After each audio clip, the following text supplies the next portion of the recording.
A aula de hoje vai esclarecer que existe uma diferença entre o campo gerado por um condutor e um campo gerado por um material não condutor, também chamado de dielétrico. Essa diferença costuma muito cair em provas de concurso e vestibulares. Então, vamos lá. Antes de ir diretamente para essa diferença, eu quero que vocês me acompanhem nesse relembrando aqui, que é o seguinte. Olha só, lá no primeiro ano a gente aprende a somar vetores. Só que o campo, ele também é um vetor, ok? Nós já falamos que o campo é um vetor nas aulas anteriores. O que isso significa? Se eu tenho um vetor 20 mais um vetor 20, onde a direção e o sentido são os mesmos, ok? O que eu vou ter vai ser um vetor 40. Eu estou somando esses dois vetores 20 e estou tendo um resultado igual a 40. Agora, se eu tenho um vetor 30, um campo que vale 30, por exemplo, ok? E estou somando com um campo que vale 10. Perceba, esse 30 mais esse 10 vai dar 20. Ué, mas 30 mais 10 não é 40, professor? E aí, só relembrando que esse é o ponto que vai ser muito importante para a gente entender o campo do dielétrico, é o seguinte, embora a ideia seja de uma soma, eu estou aqui juntando esses dois vetores, eu estou somando, pelo fato desse outro vetor estar com o sentido contrário, isso atribui a ele um sinal de menos. Ele está no sentido contrário a esse, então esse aqui eu vou dizer que ele é negativo. Se ele é negativo, mais com esse menos vai dar menos no final. Então eu vou ter 30 menos 10, e por isso eu vou ter o 20. Isso vai ser importante, é só para relembrar aqui. Embora eu vou falar assim, a gente vai somar esses campos, mas quando eu estiver somando os campos, não necessariamente vai ser uma soma de números normais. Você tem que pensar em soma de vetores, que algumas vezes viram uma subtração, beleza? Com isso em mente, agora a gente já pode ir direto para nossa aula de hoje. A ideia é eu explicar para você que existe a diferença do campo gerado por um condutor e do campo gerado por um dielétrico. E para isso, vamos pegar esse exemplo aqui. Eu tenho uma carga, tá? Perto desses materiais.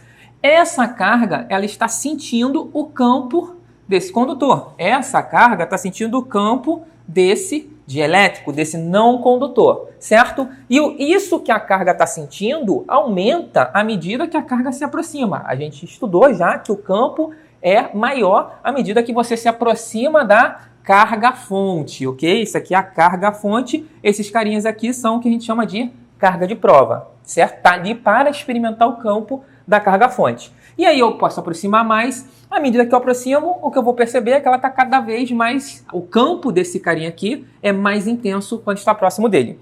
E agora que está a sacada. Até aqui não existe diferença entre o campo gerado por um condutor e um campo gerado por um dielétrico. Eu estou assumindo que ambos têm a mesma quantidade de carga, ok? A diferença vai surgir aqui agora.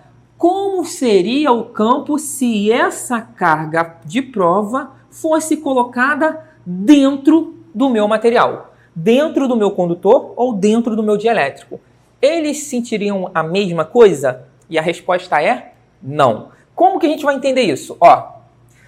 Vamos entender o que esse gráfico aqui está representando. Eu tenho aqui o meu dielétrico, ok? Aqui está representado o meu dielétrico. Meu dielétrico tem o quê? 20 centímetros, tá bom? Aqui do centro, o seu raio é de 20 centímetros. E aqui eu tenho uma carga a uma distância de 80 centímetros. Isso é uma suposição, beleza?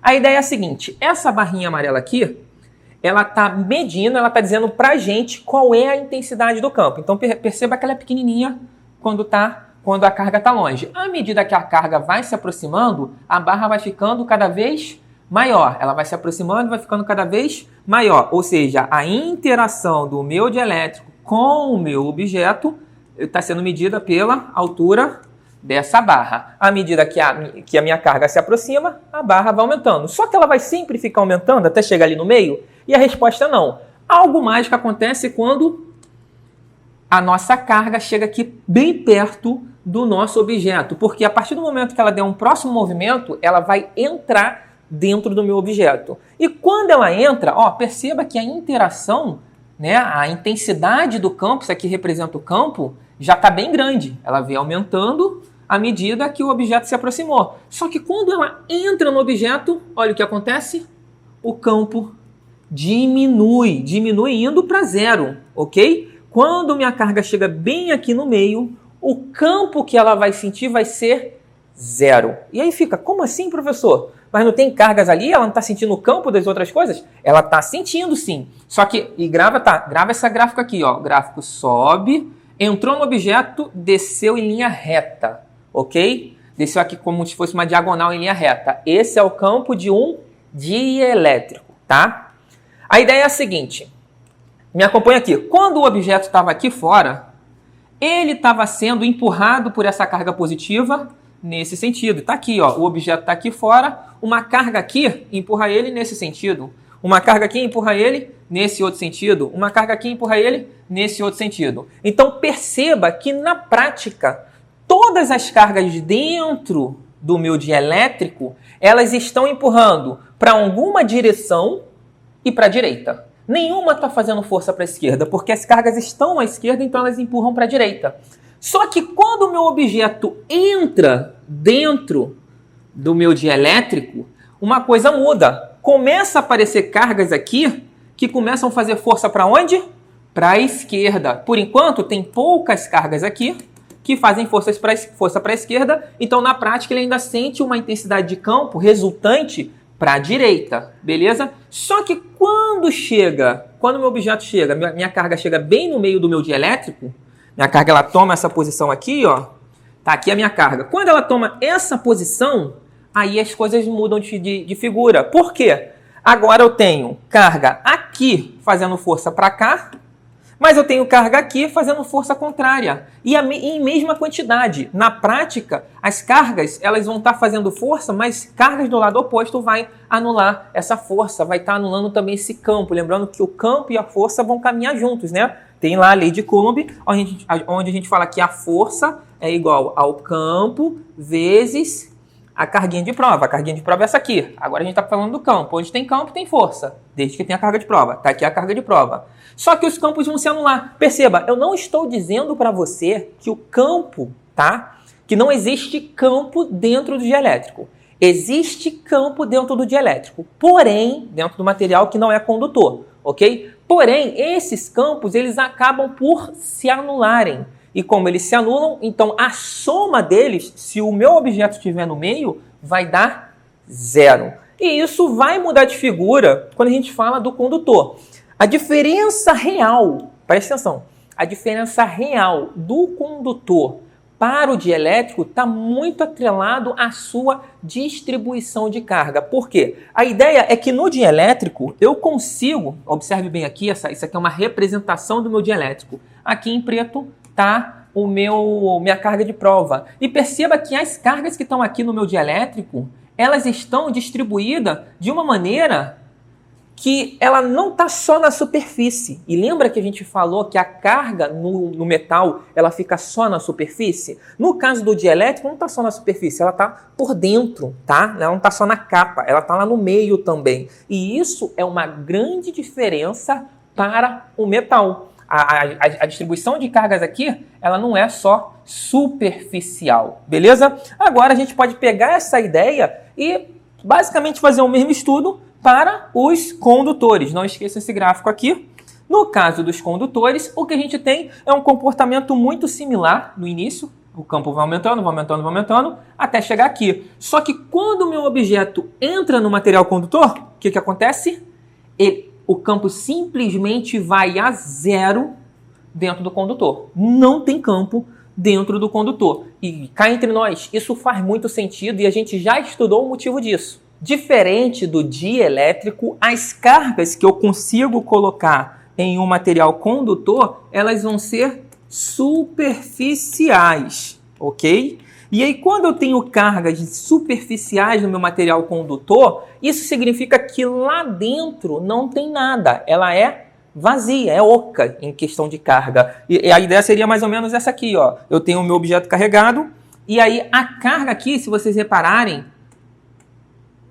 ela está só na capa, ela não está lá no interior, ela está só na capa da esfera. Esse é o princípio lá das cargas elétricas em materiais condutores. A gente falou disso quando falamos da gaiola de Faraday, ok? A gente não tem carga lá dentro, lá no meio, a gente tem carga na capa. Com isso em mente, agora presta atenção, vê se isso não tem tudo a ver com a gaiola de Faraday. O que a gente aprendeu? Que quando eu tenho uma descarga elétrica, certo?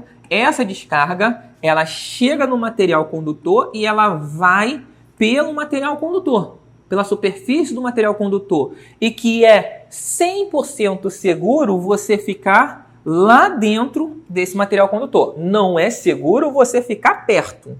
Se você ficar perto, você pode tomar choque. Mas se você estiver dentro do material condutor, tipo dentro de um carro, isso é seguro, porque na prática os elétrons vão caminhar por cima do metal. Mas a gente estudou na aula anterior sobre linhas de campo. E aí as linhas de campo, junto com a gaiola de Faraday, vai explicar por que não tem campo dentro do material condutor. Presta atenção, o que a gente aprendeu na aula anterior?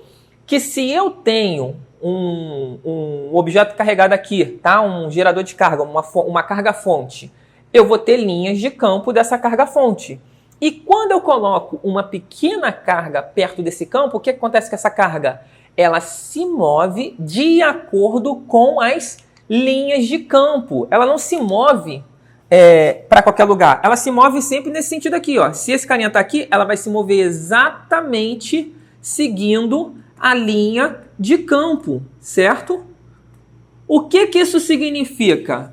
As linhas representam campo, as cargas se movem de acordo com as linhas. Porém, a partir do movimento das cargas, podemos traçar as linhas. Então, digamos que eu não coloque aqui as linhas de campo e eu mostro para você que essa carga está se movendo desse jeito.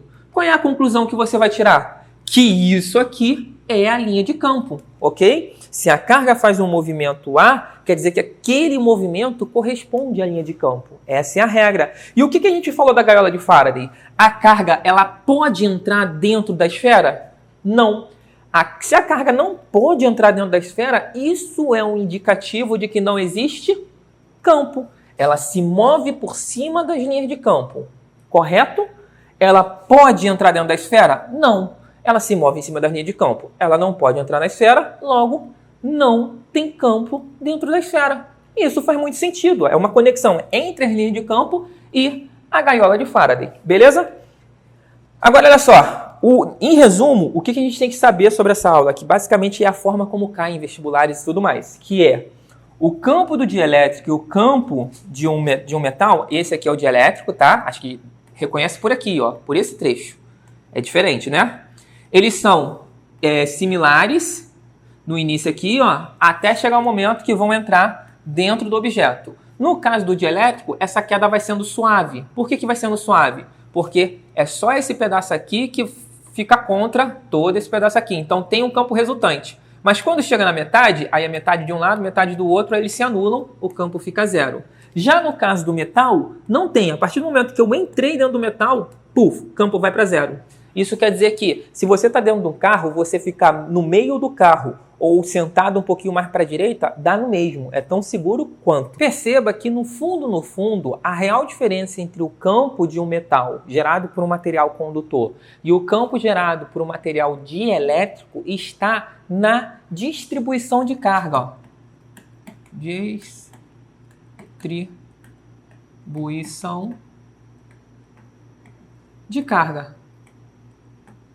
Isso porque, na prática, a gente pode dizer que a quantidade de carga presente aqui no meu condutor e presente aqui no meu dielétrico, ela é a mesma quantidade, mas a forma como a carga está distribuída não é igual. E isso faz com que, quando eu estou aqui do lado de fora, a ação desses carinhas aqui é igual para uma coisa externa, mas quando eu estou do lado de dentro, aí a distribuição de carga entra na jogada e gera essa diferença, tá bom? Então nunca esqueça, e esse aqui é o mais comum, tá? Que vocês mais vão ver em prova. É um campo que sobe, de repente caiu para zero no interior do objeto. Isso significa que meu objeto é um metal, tá bom? E a gente se vê na próxima aula.